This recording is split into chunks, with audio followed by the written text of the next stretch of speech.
तो दोस्तों आज हम राजस्थान जीके के 25 इम्पोर्टेंट प्रश्नों के बारे में बात करेंगे और ये सभी प्रश्न राजस्थान सीईटी 12th लेवल एवं ग्रेजुएशन लेवल दोनों के लिए बहुत ही ज़्यादा हेल्पफुल प्रश्न है, इसलिए वीडियो में आप अंत तक जरूर बने रहे। तो चलो वीडियो को शुरू करते हैं। तो आपका पहला सवाल है कि भरतपुर प्रजामंडल कहाँ स्थापित किया गया था। मोस्ट इम्पोर्टेंट प्रश्न है और ये प्रश्न बहुत बार एग्जाम पूछा गया है, इसलिए इस प्रश्न को आपको रट लेना है। क्या प्रश्न है कि भरतपुर प्रजामंडल कहाँ पर स्थापित किया गया, तो ये स्थापित किया गया था रेवाड़ी में। तो दोस्तों आपको 25% दी जाएंगे, जिसमें से आपने कितने प्रश्न सही किए हैं वो हमें लास्ट में कमेंट में जरूर बताएं, जिससे कि आपकी प्रिपरेशन होती रहेगी। तो अगला प्रश्न देखते हैं। अगला सवाल है कि गोपीलाल यादव, ठाकुर देसराज एवं रेवती शरण उपाध्याय राजस्थान के किस प्रजामंडल आंदोलन से संबंधित रहे। मोस्ट इंपोर्टेंट प्रश्न है। तो क्या प्रश्न है, वापस से पढ़ो एक बार कि गोपीलाल यादव, ठाकुर देसराज एवं रेवती शरण उपाध्याय राजस्थान के किस प्रजामंडल आंदोलन से संबंधित रहे। तो ये तीनों जो थे, ये तीनों भरतपुर प्रजामंडल आंदोलन से संबंधित रहे थे। अगला सवाल है कि उस प्रजामंडल का नामोल्लेख कीजिए जिसकी स्थापना मगाराम वेद तथा लक्ष्मण दास स्वामी द्वारा की गई थी। मोस्ट इंपोर्टेंट प्रश्न है। तो क्या प्रश्न, वापस से बड़े बार कि उस प्रजामंडल का नाम उल्लेख कीजिए या नाम बताइए जिसकी स्थापना मगाराम वेद एवं लक्ष्मण दास स्वामी द्वारा की गई थी। तो वह प्रजामंडल है कौन सा, तो आपको याद रखना है वो है बीकानेर प्रजामंडल, जिसकी स्थापना किसके द्वारा की गई थी, मगाराम वेद और लक्ष्मण दास स्वामी द्वारा की गई थी। अगला सवाल है कि मेवाड़ का वर्तमान शासन नामक पुस्तक किसने लिखी। मोस्ट इंपोर्टेंट प्रश्न है और ये भी प्रश्न बहुत बार एग्जाम पूछा जाता है, इसलिए इस प्रश्न को आपको रट लेना है। क्या प्रश्न है, वापस पढ़ो एक बार कि मेवाड़ का वर्तमान शासन नामक पुस्तक किसने लिखी। तो ये जो पुस्तक थी, ये पुस्तक लिखी थी माणिक्यलाल वर्मा ने। अगला सवाल है कि निम्न में से कौन प्रजामंडल से संबंधित नहीं रखते हैं। तो वह कौन व्यक्ति हैं जो प्रजामंडल से संबंध नहीं रखते हैं।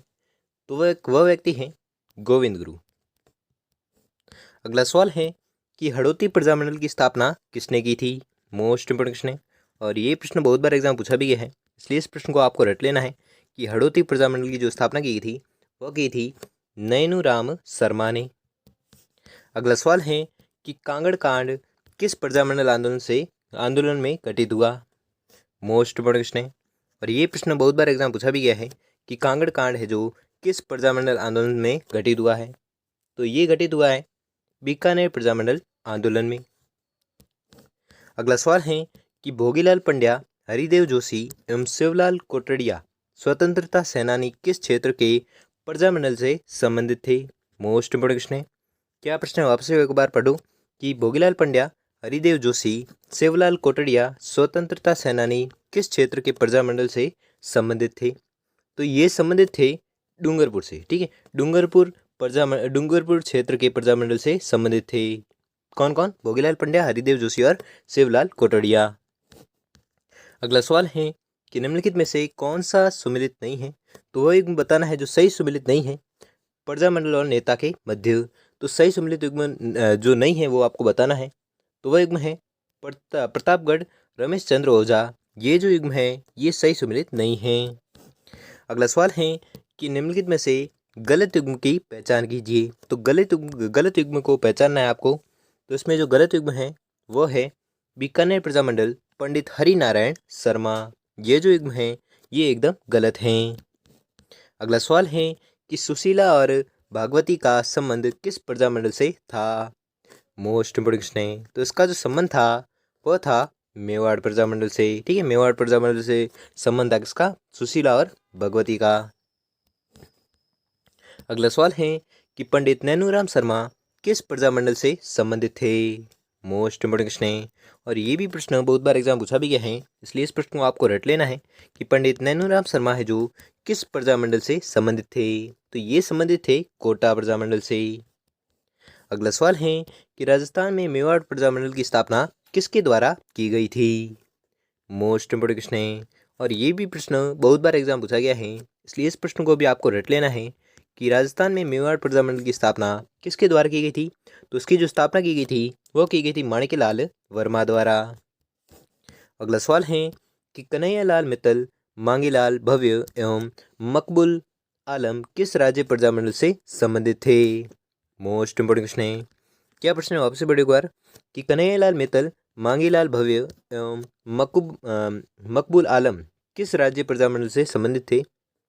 तो ये संबंधित थे झालावाड़ राज्य प्रजामंडल से। ठीक है, झालावाड़ राज्य प्रजामंडल से संबंधित थे कौन कौन? कन्हैयालाल मित्तल, मांगीलाल भव्य और मकबूल आलम।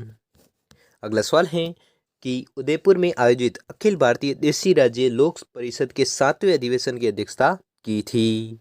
क्या प्रश्न वापस एक बार पढ़ो कि उदयपुर में आयोजित अखिल भारतीय देशी राज्य लोक परिषद के 7वें अधिवेशन की अध्यक्षता की थी, किसने की थी वो आपको बताना है।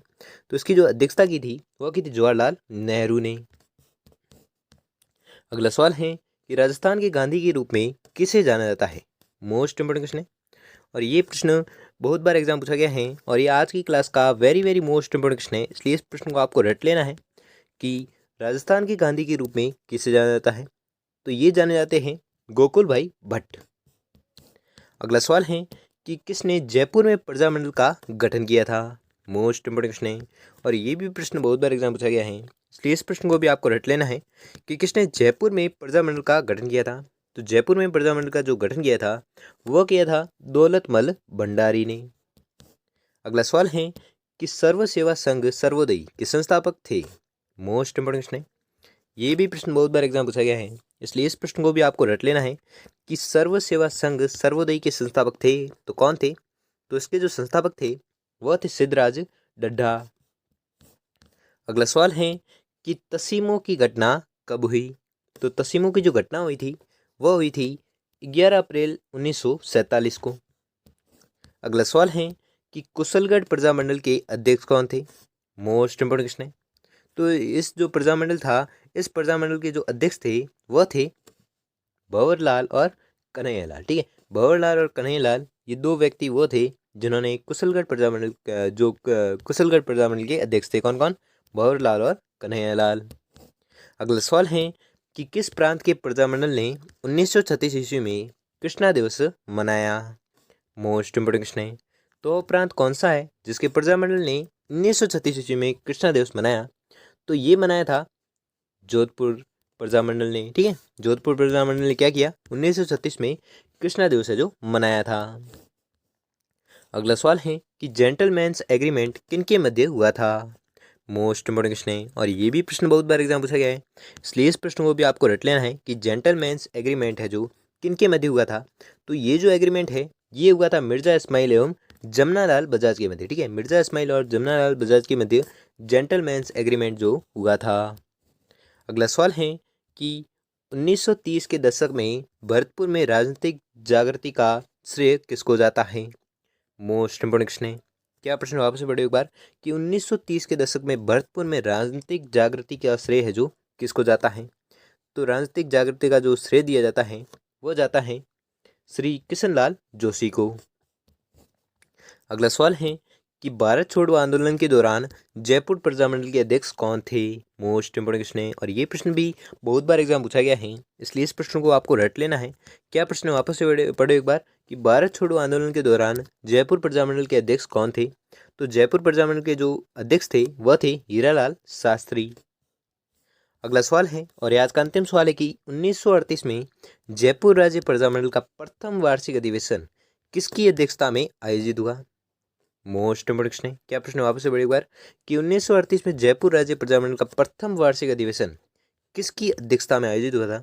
तो ये जो आयोजन हुआ था ये हुआ था जमनालाल बजाज की अध्यक्षता में। तो दोस्तों आपको 25% दिए थे, जिसमें से आपने कितने परसेंट सही किए हैं वो हमें जल्दी से जल्दी कमेंट करके जरूर बताएं। और अगर आपके लिए वीडियो थोड़ा भी हेल्पफुल साबित हुआ तो वीडियो को लाइक और चैनल को सब्सक्राइब कर लीजिए और बेल आइकन को प्रेस कर लीजिए जिससे कि वीडियो की नोटिफिकेशन आपको मिलती रहेगी। धन्यवाद।